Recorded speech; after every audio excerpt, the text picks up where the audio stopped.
Hello everyone, welcome to my channel वांगशान happy moment. तो आज हम ए लव ऑफ पोएम का नेक्स्ट पार्ट स्टार्ट करते हैं। लास्ट पार्ट में हमने देखा था कि वी ने निहा सांग को अपनी फीलिंग्स बताई थी कि वो वांगची को पसंद करने लगा है।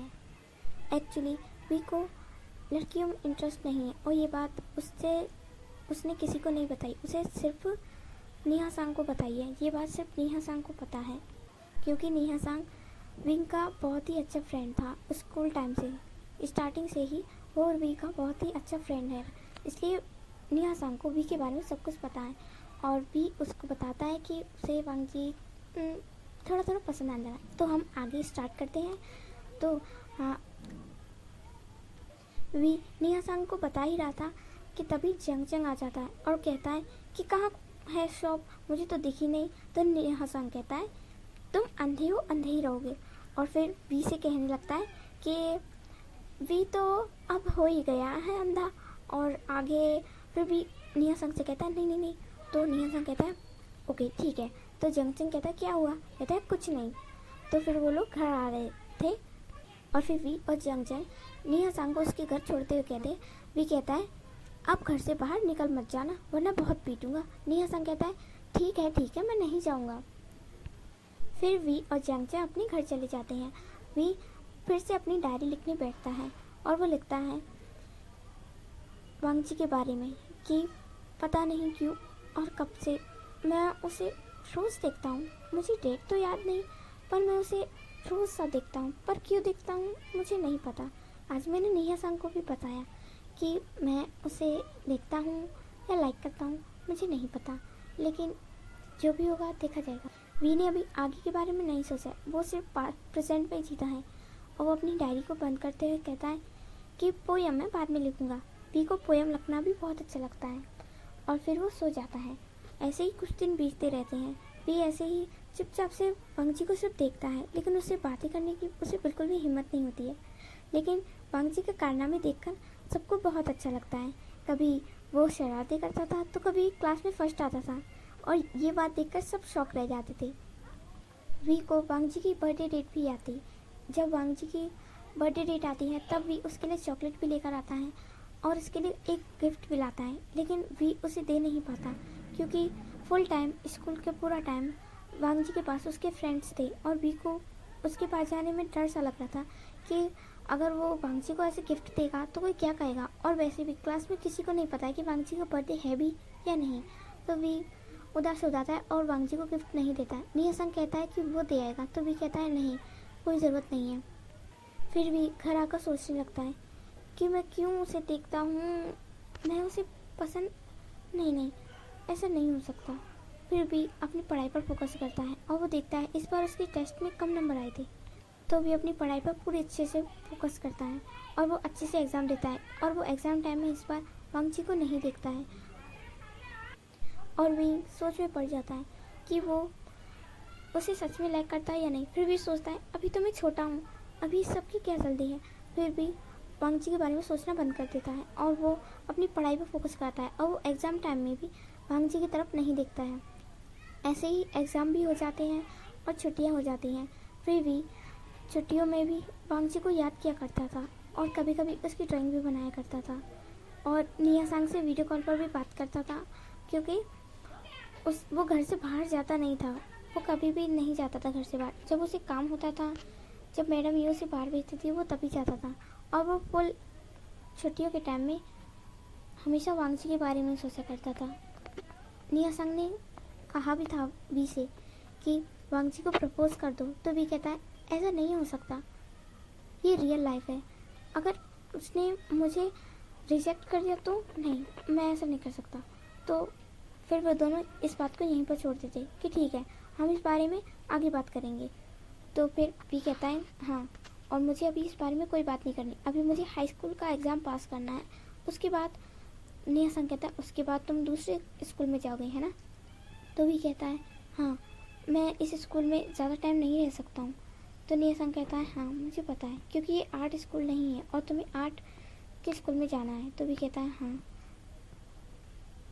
और छुट्टियों में वी के पास उसकी बहन यालिनी भी आ जाती हैं छुट्टियों में और वो स्कूल मतलब छुट्टियों के टाइम में भी पार्ट टाइम जॉब करती थी ताकि वो थोड़ी और मनी जमा कर सके वी के लिए। और मैडम यू को इस बात से बहुत गुस्सा आता था कि उनकी बेटी अपने से ज़्यादा वी का ख्याल रखती हैं। एक दिन वो लोग प्लान बनाते हैं कि जियांग चेंग के हाई स्कूल पास होने के बाद वो लोग उनकी ग्रहणी के यहाँ जाएंगे। तो जियांग चेंग भी तैयार हो जाता है, तब भी मना कर देता है, कहता है कि वो नहीं जाएगा क्योंकि उसे आगे की तैयारी करनी है और उसे कुछ टेस्ट भी देने हैं। हाई स्कूल के बाद वो जिस स्कूल में जाएगा उसके लिए उसे टेस्ट देने पड़ेंगे, इसलिए वो नहीं जा पाएगा। तो याली उदास हो जाती है, कहती है कि वी नहीं जाएगा तो हम भी नहीं जाएंगे। तो भी कहता है नहीं शीजे, कुछ ही दिनों की तो बात है, आप लोग वहाँ घुमाइए, मैं यहाँ रह लूँगा। तो मैडम यू भी इस बात से बहुत गुस्सा हो जाती हैं कि उनके बच्चे खुद से ज़्यादा उनका ध्यान रखते हैं और वो वी को हमेशा कामों में ही लगाई रहती थी, हमेशा पीछे घर का काम करवाती। लेकिन वी को कभी कोई शिकायत नहीं थी क्योंकि वो जानता था कि वो अडॉप्टेड है और उसके माता पिता कौन है वो ये भी जानता है और उसे अपने माता पिता के बारे में सब कुछ पता है। और गाइस इस एपिक में वी के बहुत सारे पास्ट हैं जो कि वी लेंसन को आगे बताएगा। और यहाँ तक वांगची की बात है, उसकी छुट्टियाँ तो बहुत अच्छी गई, उसका एग्ज़ाम भी अच्छा गया, उसके फादर ने पार्टी भी रखी और वो लोग छुट्टियों के टाइम में बाहर घूमने भी गए। वांगजी को इस बात का कोई भी अंदाज़ा नहीं था कि उसे क्लास में कोई छुप छुप कर भी देखा करता था। ऐसे ही छुट्टियां बीत जाती हैं। हाई स्कूल का पहला दिन, ये दिन कुछ लोगों को डराने वाला होता है, कुछ लोगों के लिए एक्साइटमेंट भरा होता है, तो कुछ लोगों के लिए बहुत ही यादगार कि वाह आज से मैं ऐसे यादगार दिन बनाऊंगा। और कुछ लोग तो सिर्फ मस्ती करने आते हैं। ऐसे ही हमारा वी जो कि स्कूल में जाता है और फिर से याद करता है वो दिन, वो पल जब वो पहली बार इस स्कूल में आया था। वो सोचता है कि ये मेरा इस स्कूल में आखिरी साल है, इस बार मैं इसमें एंजॉय करूँगा, हर जगह देखूँगा और हर किसी से बात करने की कोशिश करूँगा। लेकिन ये चीज़ तो वी को आती ही नहीं है, किसी से बात करना वी को स्टार्टिंग से ही नहीं आता है। निया संग उसका फ्रेंड है क्योंकि निया संग ने सबसे पहले वी से बात की थी और उसको अपना फ्रेंड बनाया था। ऐसे ही वी जा रहा था, तभी वी को याद आता है कि उसे अपनी एक नोटबुक निकालनी है। तो वो अपनी नोटबुक को निकालते हुए आगे जा रहा था, उसका पूरा ध्यान नोटबुक पर था। तभी वी की फिर से टक्कर हो जाती है और एक लड़का उसे बाहों में पकड़ लेता है। वी देखता है तो वो और कोई नहीं वांगजी था। तो वांगजी उसे कहता है क्या तुम ठीक हो? वी अचानक से स्टैचू हो गया, तो बिल्कुल शॉक हो गया था, इसलिए वांगजी उससे पूछता है क्या तुम ठीक हो? तो वी कहता है हाँ मैं ठीक। तो तभी वांगजी उसे खड़े करते हुए कहता है क्या तुम हकलाती हो ही बोलते हो हमेशा? तो वी कहता है क्या? वांगजी कहता है मैंने कहा कि तुम हमेशा ऐसे ही हकलाते रहते हो क्या? तो वी कहता है नहीं ऐसा नहीं है, वो मैं कभी कभी। तो तभी निया संग आ जाता, कहता है वो क्या है ना, मेरे फ्रेंड को बोलना नहीं आता है। तो वांगजी कहता है हाँ ये छोटा सा बच्चा तो है, वैसे तुम्हारी एज क्या है, तुम इतनी जल्दी हाई स्कूल में कैसे आ गए? तो वी फिर से अपना पाउट बना लेता है, कल फुला लेता है और कहता है मन में कहता है कि मैं इसे कहाँ से बच्चा दिखता हूँ। तो वांगजी हंसने लगता है और निया संग भी। तो वी गुस्से में निया संग के पास दिखता है और गुस्से में निया संग की तरफ देखते हुए उसके पास जाकर कहता है तुम इतना क्यों हंस रहे हो? तो निया संग कहता है उसने तुम्हें बच्चा कहा। तो वी कहता है तो इसमें क्या है, क्या मैं बच्चा नहीं दिखता? तो निया संग कहता है थोड़े दिखते हो बड़े, सब थोड़े बड़े दिखते हो, तुम सच्ची में बच्चे लगते हो, क्या तुम्हारी सच्ची में उतनी एज है? तो वी कहता है चुप रहो। वांगजी कहता है अब बता भी दो तुम्हारी कितनी एज है? तो वी कहता है तुम्हें इससे क्या? तो वांगजी कहता है ठीक है नहीं बतानी तो मत बताओ, वैसे बच्चे तुम्हारा हेयर स्टाइल बहुत अच्छा है। तो वी फिर से गुस्सा हो जाता है कि बच्चा। वी गुस्से में निया संग की तरफ देखता है और कहता है चलो यहाँ से, मुझे और बेइज्जती नहीं करानी। फिर वो वहाँ से चला जाता गुस्से में। उसको वांगजी पर अब भी गुस्सा आ रहा था, फिर से बच्चा उससे बहुत गुस्सा आ रहा था। और निया संग उसका तो हंस हंस का पेट फटा जा रहा था। वो कह रहा था वो तुम्हें हमेशा बच्चा बच्चा कहता है। तो वो भी कहता है क्यों नहीं कहेगा, वो मुझसे 3 साल बड़ा है। तो निया संग कहता है ओह तो तुम्हें ये भी पता है कि वो कितने साल का है? तो ये कहता है हाँ मैंने एक बार उसके फॉर्म में देखा था। तो निया संग कहता है ओह तो तुमने उसकी सारी डिटेल्स भी निकाली, क्या तुम्हें फ़ोन नंबर भी मिला? तो भी सोचने लगता है और हमें एक फ्लैशबैक दिखाते हैं कि जब उस बीइंग ने उसकी इन्फॉर्मेशन देखी थी वांग जी की, तो उसने उसमें से वांग जी का नंबर भी याद कर लिया था। तो भी निया संग से कहता है नहीं, मैंने यही नहीं किया, मैं क्या करूँगा नंबर याद करके। तभी जंग जंग आ जाता है और वो कहता है क्या हुआ निया, इतना क्यों हंस रहे हो। तो निया संग बोलने वाला होता है, तभी भी उसके मुंह पर हाथ रख देता है, कहता है वो क्या है ना, ये ना इस बार ना फेल हो गया, इसलिए इसे बहुत हंसी आ रही है। तो जंग जंग कहता है क्या, ऐसा तो हो ही नहीं सकता कि निया संग फेल हो जाए, हमारी क्लास में तुम ही तो लोग हो, कुछ 4-5 ही तो हो जो पास होते हैं अच्छे नंबर से। तो निया संग कहता है अरे मैं नहीं, वी अच्छे नंबर से पास हुआ इसलिए मुझे हंसी आ रही है। तो जंग जंग कहता है इसमें कौन सी नई बात है, मेरा भाई तो है ही बेस्ट। तो बीवी हंसते हुए कहता है और मेरा भाई भी, जो कि कभी भी अपना होमवर्क कंप्लीट नहीं रखता।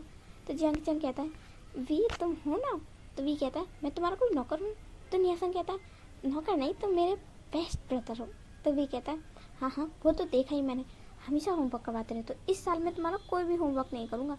तो जंग जंग कहता है ठीक है, इस साल का होमवर्क मैं खुद कर लूँगा, पर मेरी ड्राइंग तुम ही बनाना। तो वी कह देता है ठीक है, ड्राइंग बनाने में मुझे कोई परेशानी नहीं है। और नियासंग से कहता है कि नियासंग आज तुम्हें कुछ खाने को नहीं लाना क्या, लंच टाइम होने वाला है। तो नियासंग कहता है हाँ आज फर्स्ट डे है तो कोई टीचर आया ही नहीं, क्यों ना आज हम मस्ती करें। तो भी कहता है कैसी मस्ती, क्यों ना हम रूफटॉप पर जाए और वहाँ पर मस्ती करें। तो भी कहता है कैसी मस्ती। तो नियासंग कहता है मैं ना चुपके से वांग जी को बुला लाऊंगा। फिर भी उसे गुस्से में देखता, कहता है तुम सुधरोगे नहीं। तो तभी वो दोनों लड़ने लगते हैं, नियासंग आगे भागने लगता है और भी उसे मारने लगता है, कहता है कि तुम मुझे हमेशा टीज करते रहते हो, मैंने तुम्हें क्यों बताया। और जंग जंग कंफ्यूज होकर उन दोनों की तरफ देख रहा था कि ये दोनों क्या कर रहे हैं। और फिर वो पूछता है चलाकर कि आखिर ऐसा भी क्या है जो तुम दोनों अकेले अकेले लगे रहते हो, मैंने छुट्टियों में भी देखा है तुम दोनों फ़ोन पे क्या लगे रहते हो, भी गुस्सा करता है, तुम हंसते हो, क्या है ये सब। तो नियासंग और भी एक साथ कहते हैं तुम नहीं समझोगे। और जंग जंग फिर से चुप हो जाता है और कहता है ये दोनों मुझे कभी बताएंगे भी या नहीं, पता नहीं क्या ये दोनों आपस में बातें करते रहते हैं। और भगवान मुझे भी कोई गर्लफ्रेंड बॉयफ्रेंड कुछ तो दो ताकि मैं भी इनसे कुछ छुपा सकूं। तो भी कहता है मिलेगी बच्चा, सबको सब मिलेगा। तो जंग जंग कहता है बच्चा मैं नहीं तुम हो। तो भी फिर से गाल फुलाई देता, कहता है मैं कहाँ से बच्चा दिखता हूँ, क्या मैं इतना छोटा हूँ। तो नियासंग और जंग जंग कहते हैं हाँ तुम हो बच्चे। तो भी फिर से गाल फुलाया था और कहता है अगर ऐसे ही चलता रहा तो फिर मैं उससे बात कैसे करूँगा, और वो मुझे हमेशा बच्चा कहता है तो मैं उससे कैसे बातें करूँगा, मुझे बच्चे नाम से नफरत है। फिर भी लंच टाइम में लंच करने के बाद नियासंग उसे बहुत ज़्यादा टीज कराता है वांग जी का नाम लेकर। तो भी फिर बहुत ज़्यादा गुस्से में आ जाता है और वो रूफटॉप पर अकेला ही चला जाता है बुक्स लेकर और पढ़ने लगता है। उसका धन्यवाद नहीं था, तो वहाँ आसपास देखने लगता है, तो वहाँ पर उसे कुछ लड़कों की आवाज़ सुनाई देती है। तो वहाँ पर जाकर देखता है कि वांग जी अकेला बैठा है और उसके आसपास काफ़ी सारी लड़कियाँ हैं जो कि वांग जी से लड़ रही थी। तो भी देखता है तो वो शॉक रह जाता है, क्योंकि वो लड़कियाँ बहुत लाउडली बोल रही थी और वांग जी को बहुत बुरा भला कह रही थी कि तुम हमेशा शरारतें करते रहते हो और तुमने इस लड़की को छेड़ा भी।